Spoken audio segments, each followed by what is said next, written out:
Right, greetings all. Hope this finds you well as always. Time for the latest update from the machine shop, where we're up to and what we're on with. Not a very long update this week, I'm afraid, folks, but there's a couple of bits of news in it, so enjoy. Right, so one of the first things I've got to look at are these. Isn't necessarily a machine shop job, although it's been done in here. These are the gauge frames off 44806.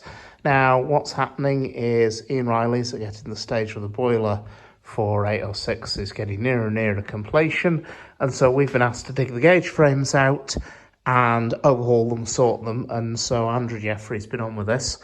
And as you can see, there's a set there that's been completely cleaned up.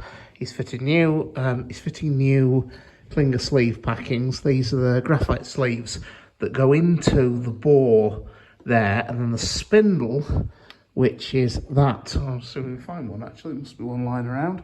Now, the spindle, which is that there, then runs in that graphite sleeve to give you a steam tight seal. So my connection to these is that these were machined by myself in 2016, I do believe. Yeah, 2016. Or was it 2015? Time flies.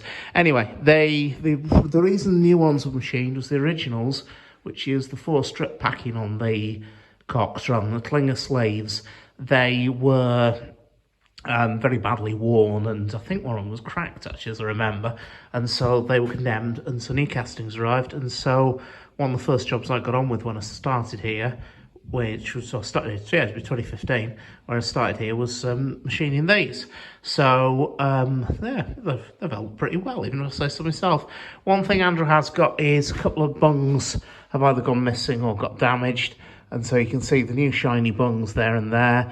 These are ones that were machined up by Brian earlier in the year, and so they're just replacing stuff that's got damaged, and so it's ready to go again. So there we go, there's one job. Another job, I can't remember if I showed this last week or not, but here's a batch of those pins for Permanent Way Department's plate wagons that Brian's finished, drilled, ready to go. There's a wagon's worth in that box, we reckon.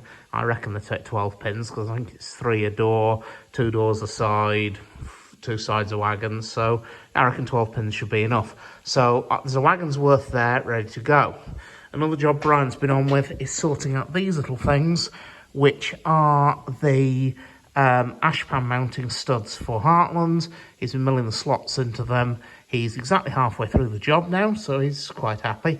It's a slow and tedious job, and yes, we are going through 1 or 2 cutters doing it, but to be fair, you're trying to mill a 1/4-inch slot in mild steel.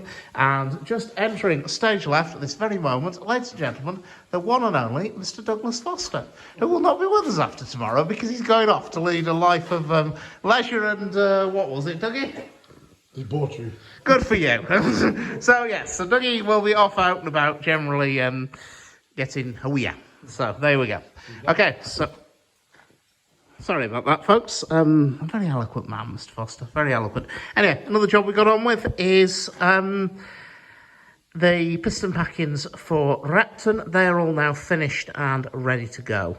The last job I had to do on them was just a quick deburring, titivating and tidying up. And that brings us, I'm afraid, to the last bit of news, which is a bit like the one and only Mr. Foster. I also will be finishing tomorrow.